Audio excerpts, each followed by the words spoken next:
Shalom, saudara yang dikasihi Tuhan Yesus Kristus.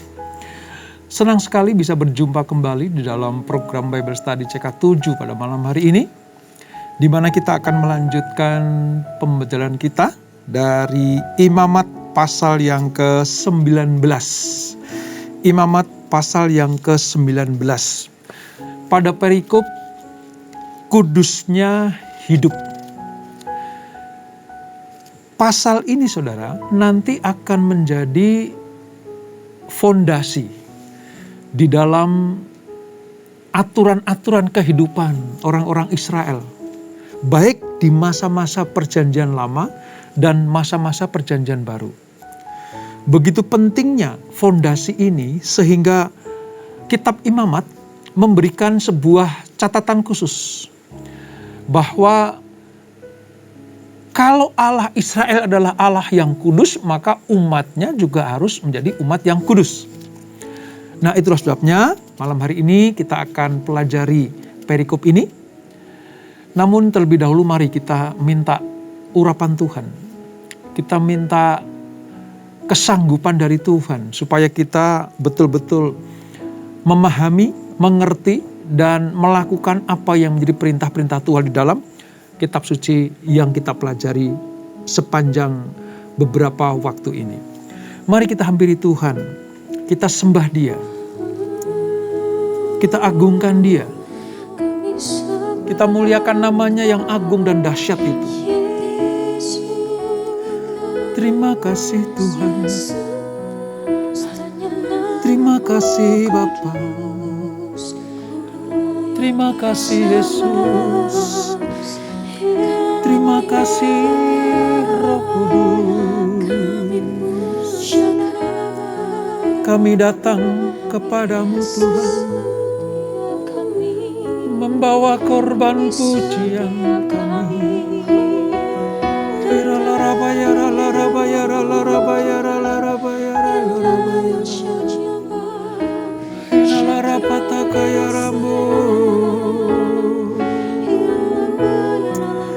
Kami datang kepadamu Bapa dengan penuh kerinduan kami.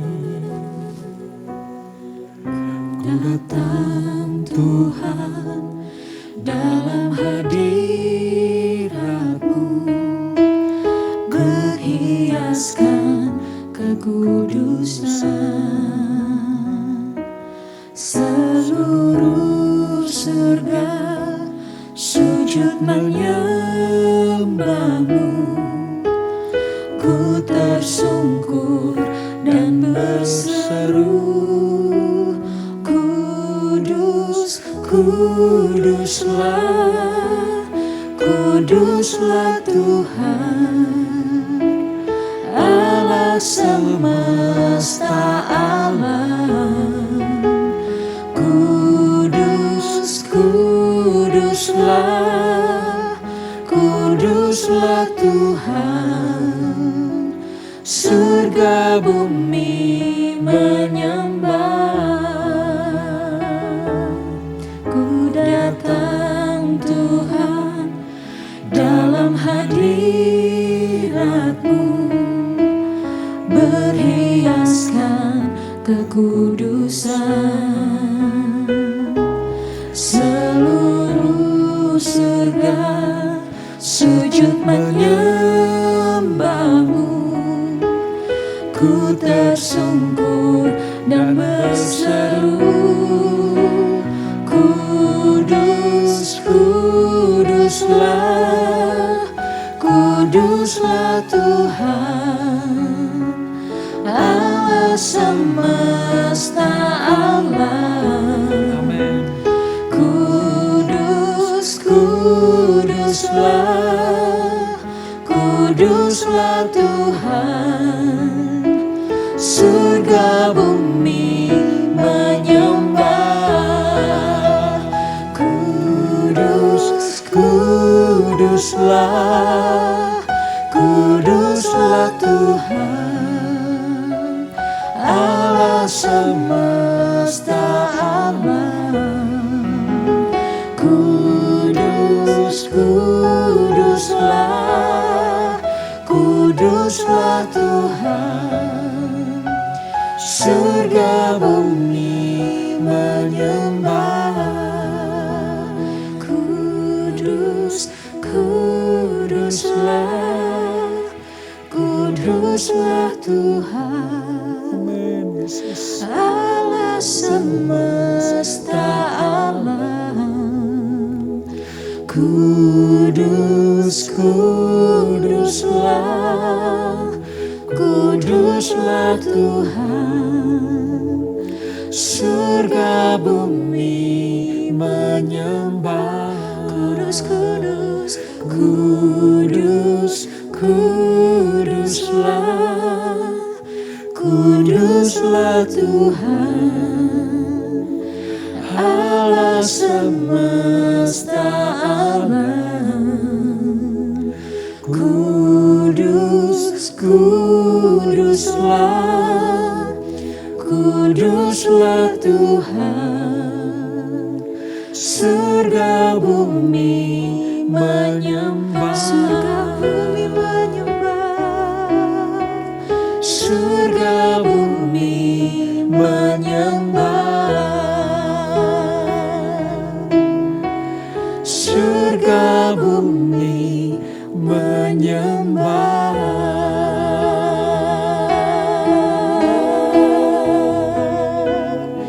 Biar setiap hati menyembah, menaikkan syukur, kami sembah yang terbaik bagi Semua yang bernafas memuji-Mu Tuhan, sebab Engkau semua yang hidup memuji-Mu Tuhan.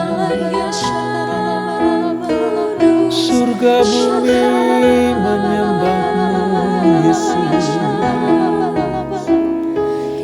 sebab Kau layak disembah, sebab Kau layak dipuji setiap waktu.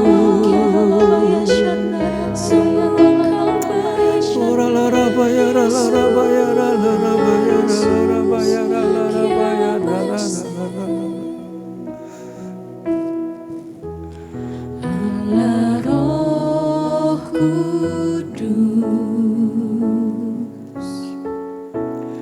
penuhi kami. Amin Tuhan.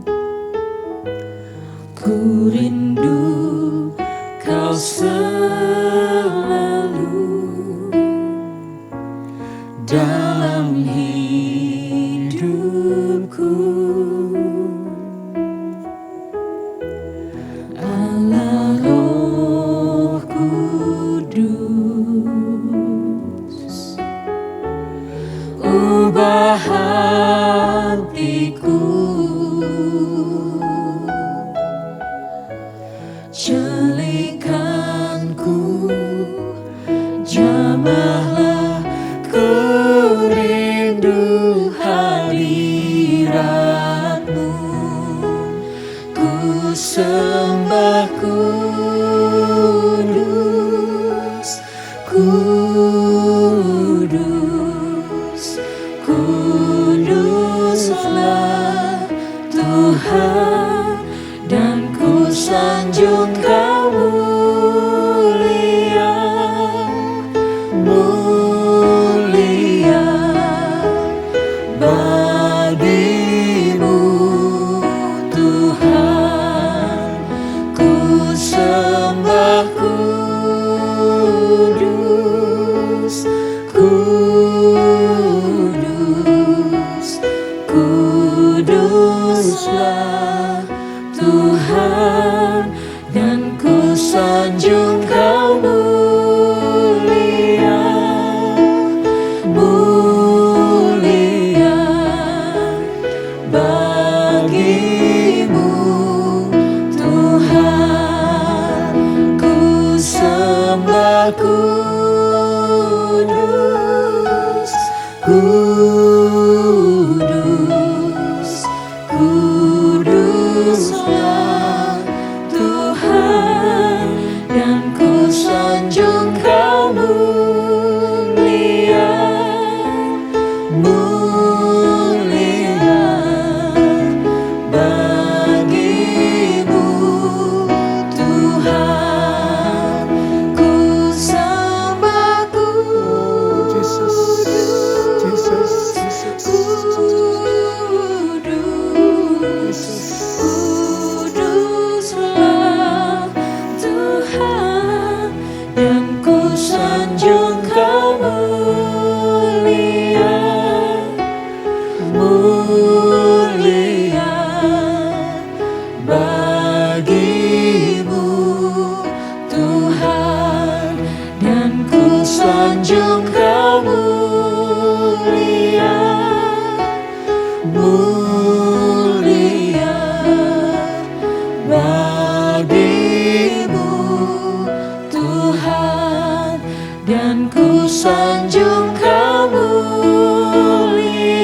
benar Tuhan.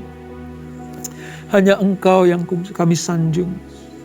Hanya Engkau yang kami puji. Allah yang agung dan mulia itu. Lewat kekuatan dan pengurapan Roh Kudus yang memenuhi dan memulihkan kami. Kami dilayakkan untuk bertemu dengan Tuhan. Kami dilayakkan untuk menikmati hadirat Tuhan yang luar biasa ini. Terima kasih Bapa. Terima kasih Roh Kudus. Terima kasih. Kami rindu untuk selalu tinggal di dalam hadirat-Mu yang menguatkan, yang memulihkan, yang menyembuhkan, dan yang memperbaharui kehidupan kami. Terima kasih Bapa. Sebentar kami akan melanjutkan pembelajaran kami. Tetap kami memerlukan Tuhan untuk kami boleh mengerti sejelas-jelasnya dan setepat-tepatnya seperti yang Tuhan perintahkan untuk kami lakukan. Kalau dulu untuk bangsa Israel di masa pemimpinan Musa, hari ini bagi kami umat perjanjian baru pun masih berlaku setiap hukum dan peraturan-Mu. Terima kasih Bapa, urapi kami semuanya. Di dalam nama Yesus, mari yang siap belajar firman Tuhan, sama-sama kita katakan, amin. Imamat pasal yang ke-19, kita akan baca ayat 1 sampai ayat 8 saudara. Nanti kalau ada ayat-ayat berikutnya yang penting akan kita baca. Demikian firman Tuhan, Imamat 19, Perjanjian Lama, halaman 129. Kudusnya hidup, ayat 1 sampai 8. Tuhan berfirman kepada Musa, berbicaralah kepada segenap jemaah Israel dan katakan kepada mereka, kuduslah kamu, sebab aku Tuhan Allahmu kudus. Setiap orang di antara kamu haruslah menyegani ibunya dan ayahnya, dan memelihara hari-hari sabatku. Akulah Tuhan Allahmu. Janganlah kamu berpaling kepada berhala-berhala, dan janganlah kamu membuat bagimu dewa tuangan. Akulah Tuhan Allahmu. Apabila kamu mempersembahkan korban keselamatan kepada Tuhan, kamu harus mempersembahkannya sedemikian sehingga berkenan akan kamu. Dan haruslah itu dimakan pada hari mempersembahkannya, atau boleh juga pada keesokan harinya. Tetapi apa yang tinggal sampai hari yang ketiga haruslah dibakar habis. Jikalau dimakan juga pada hari yang ketiga, maka itu menjadi suatu yang jijik dan Tuhan tidak berkenan akan orang itu. Siapa yang memakannya akan menanggung kesalahannya sendiri, karena ia telah melanggar kekudusan, persembahan kudus yang kepada Tuhan. Nyawa orang itu haruslah dilenyapkan dari antara orang-orang sebangsanya. Nah, dari perikop kudusnya hidup ini saudara, kita akan mengerti dan belajar. Mengapa? Karena ternyata Imamat pasal 19 ini tergolong pasal yang paling hebat dalam perjanjian lama. Mengapa saya katakan paling hebat di perjanjian lama saudara? Karena ini merupakan antisipasi dari Musa kepada bangsa Israel turun-temurun. Terhadap apa? Terhadap jiwa atau inspirasi dari khotbah di bukit nanti pada masa Tuhan Yesus. Saudara ingat ketika Musa diperintahkan Tuhan untuk naik ke Gunung Sinai, mendapatkan 2 loh batu berisi 10 perintah Allah. Nah ini nih, dijabarkan dengan detail, lengkap dan teratur. Isi pasal ini, 19 ini saudara, itu berkaitan erat dengan 10 perintah Allah. Dan pernyataan yang diulang-ulang oleh Tuhan adalah, aku Tuhan Allahmu. Ini sering muncul di pasal 19 ini. Mengapa saudara? Karena Allah adalah Allahnya Abraham, Ishak dan Yakub, yaitu orang Israel. Allah yang memberikan hukum dan peraturan. Allah yang hadir di tengah-tengah umatnya. Dan Allah mau dia menjadi pemimpin tunggal atas kehidupan bangsa Israel. Ini yang harus perlu kita ketahui. Itulah sebabnya kenapa mereka harus hidup kudus, karena Allahnya adalah Allah yang kudus. Demikianlah Allah menyatakan isi hatinya kepada bangsa Israel ini. Nah, saudara tahu, motivasi untuk taat kepada perintah-perintah Allah pada berikutnya ialah apa? Kekudusan Allah itu sendiri. Jadi kalau bangsa Israel mau beribadah, memuji menyembah Tuhan, atau mereka akan hidup berdampingan satu dengan yang lain, di dalam budaya, di dalam intelektualitas, di dalam pekerjaan, di dalam bisnis, di dalam apapun juga, maka motivasi kehidupannya itu diselaraskan dengan kekudusan Allah. Kaum Ibrani harus mengukur dirinya dengan kekudusan Allah. Sebab standar itulah yang Tuhan ingin orang Israel lakukan. Dan ketaatan mereka kepada perintah-perintah Allah merupakan jaminan bahwa mereka akan tetap merupakan bangsa pilihan Allah sendiri. Saya ulang, ketaatan terhadap perintah Allah yang mereka lakukan dengan setia dan taat, itu merupakan jaminan bahwa mereka akan tetap menjadi bangsa pilihan Allah. Mereka akan dikhususkan bagi Tuhan dan mereka akan dipisahkan hanya untuk Tuhan. Umat yang kudus, kados, tidak tercemar oleh bangsa-bangsa lain. Sebab nanti Allah punya maksud dan tujuan. Lewat bangsa Israel ini, Allah bermaksud supaya bangsa-bangsa lain mengenal Allah mereka, Allah Israel. Lewat bangsa pilihan ini, Tuhan mau bangsa-bangsa lain itu mengenal Allah Israel. Nah, bagaimana mereka bisa, bangsa-bangsa lain bisa mengenal Allah Israel kalau Allahnya kudus tapi umatnya tidak kudus? Ini maksudnya. Jadi bangsa lain akan melihat, oh, Allah orang Israel itu kudus. Dan aku bisa melihat bagaimana kekudusan umatnya. Korelasi antara kekudusan Allah dan kekudusan umatnya itu akan membuat bangsa-bangsa lain percaya kepada Allah yang benar, yaitu Allah Israel. Ini maksud kudusnya hidup itu seperti itu. Dengan demikian, bagaimana orang memelihara hubungan dengan Allah itu harus menjadi sebuah kerinduan. Hal yang didamba-dambakan. Sehingga tidak pernah terputus hubungan antara Allah dengan umatnya. Memelihara hubungan dengan Allah, satu-satunya jalan hanya hidup seperti yang Tuhan mau kita hidup. Dan hubungan itu, saudara, harus dipelihara. Coba bayangkan, kepada bangsa pilihan Allah menyatakan, aku Tuhan Allahmu dan engkau umatku. Seringkali saya katakan dan dijelaskan, tidak ada kalimat seperti ini di kitab suci yang lain. Akulah Tuhan Allahmu dan engkaulah umatku, pilihanku. Enggak ada di tempat lain, saudara. Begitu eksklusifnya hubungan ini. Sampai Allah menyatakan diri, aku Tuhanmu, engkau umatku. Nah, hubungan yang istimewa ini kalau ditelantarkan, dibiarkan, tidak dipelihara, ya akan rusak dan putus akhirnya. Nah, bagaimana memeliharanya? Bagaimana menjalin tetap ada? Ya itu tadi, hiduplah kudus di hadapan Tuhan. Oleh sebab itu dari awal saya katakan, ini fondasi untuk khotbah di bukit nanti.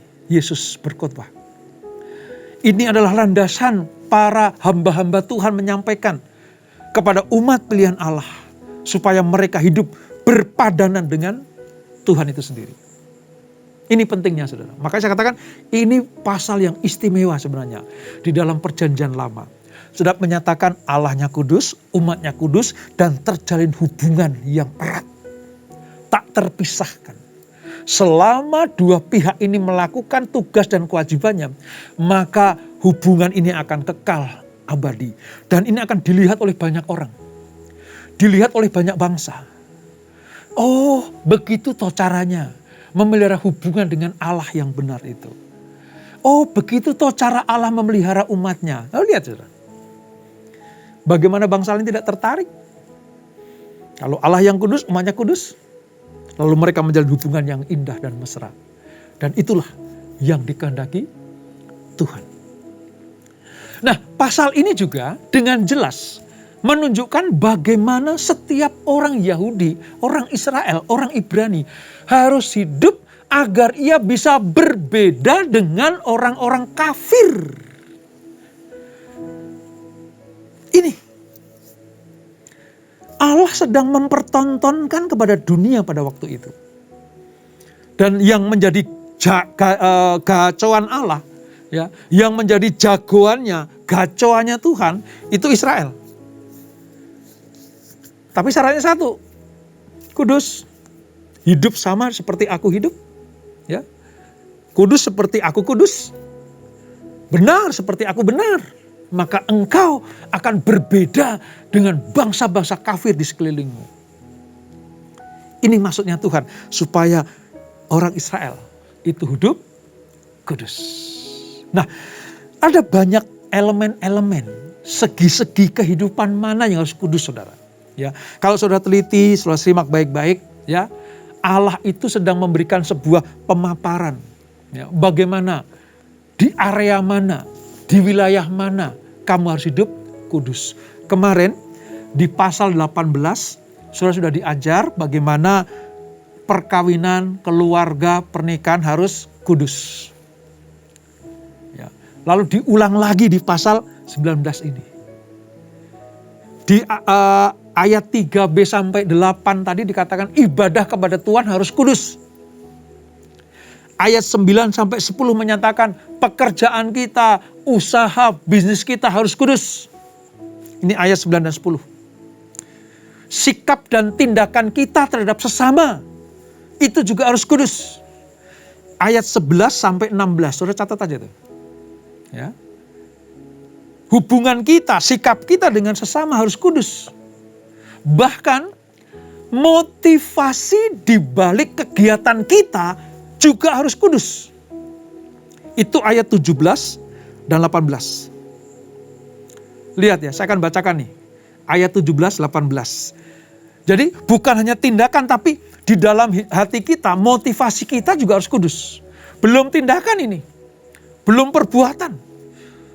Baru motivasinya saja, Allah pengen itu kudus. Ayat 17 sampai 18. Janganlah engkau membenci saudaramu di dalam hatimu. Loh. Dari dalam hati saja sudah harus benar.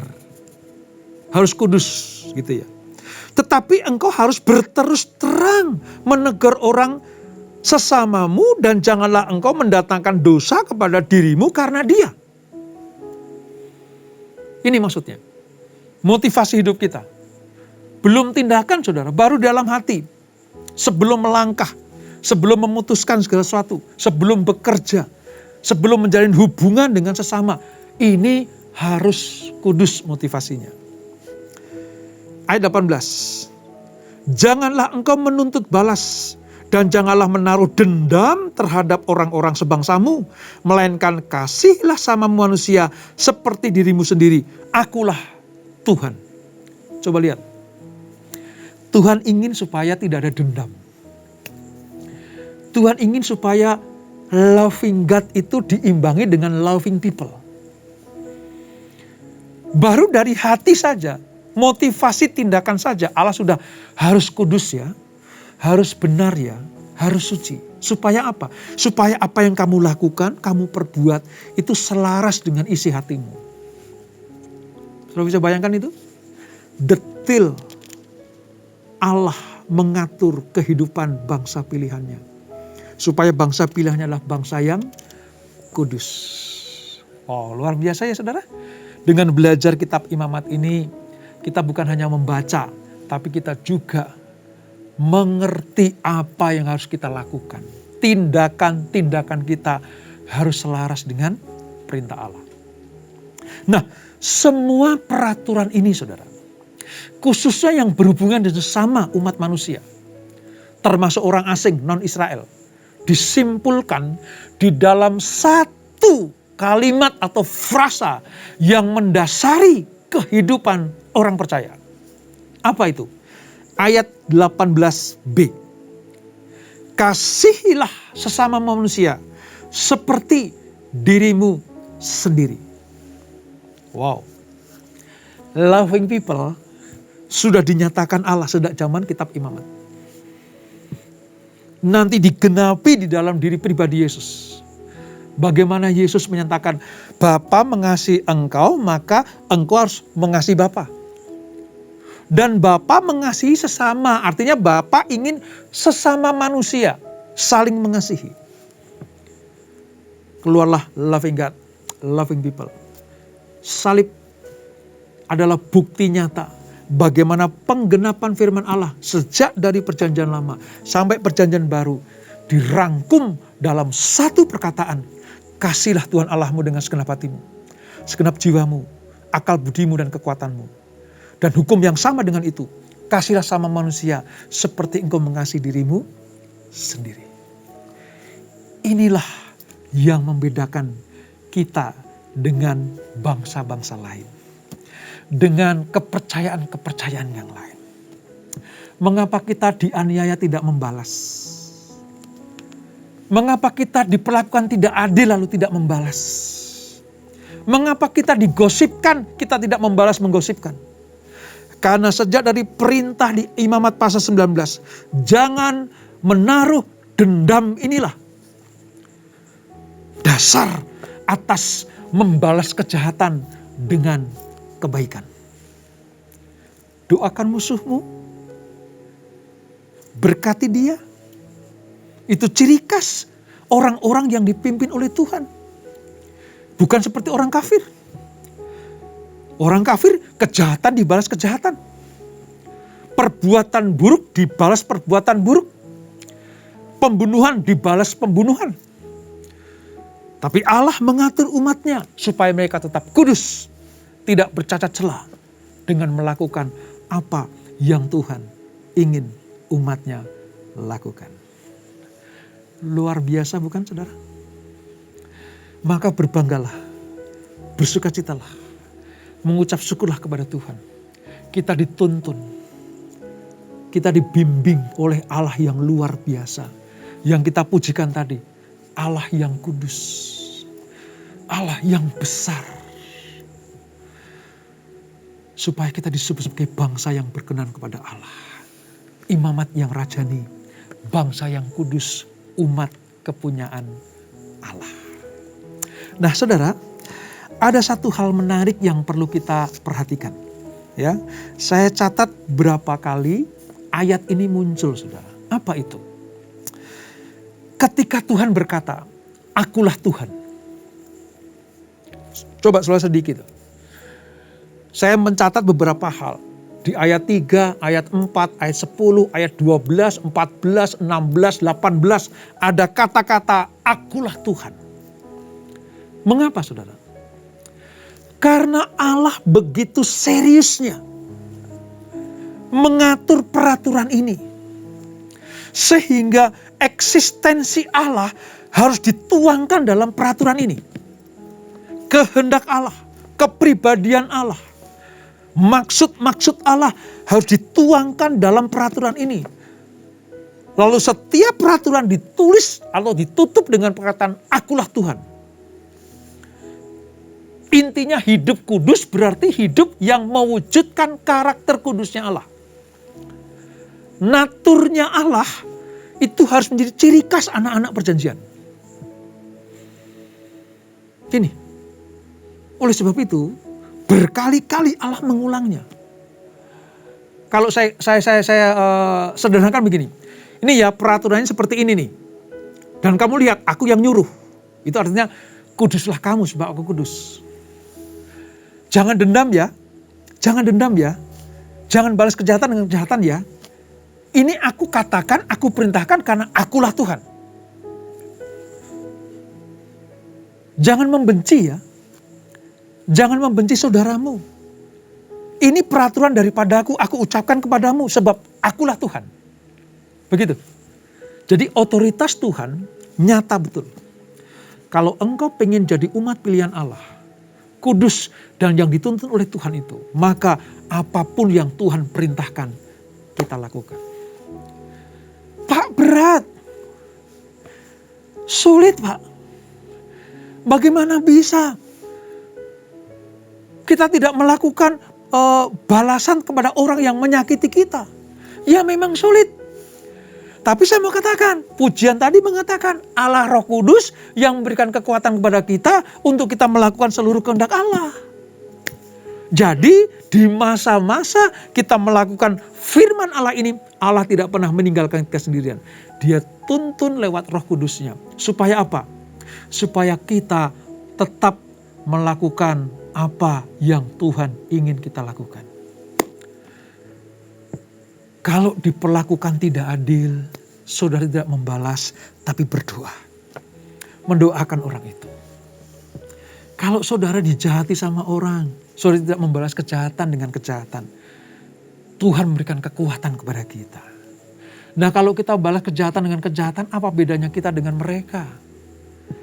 Mereka kafir, kita ya kafir. Mereka salah, kita ya salah. Mereka berdosa, ya kita berdosa. Sama dengan mereka kok. Tapi kalau kita melakukan kasih ini, loving God, loving people, maka itulah yang membedakan antara kita dengan umat yang bukan milik Tuhan. Jadi malam hari ini kita belajar, mari hiduplah kudus seperti Tuhan kudus.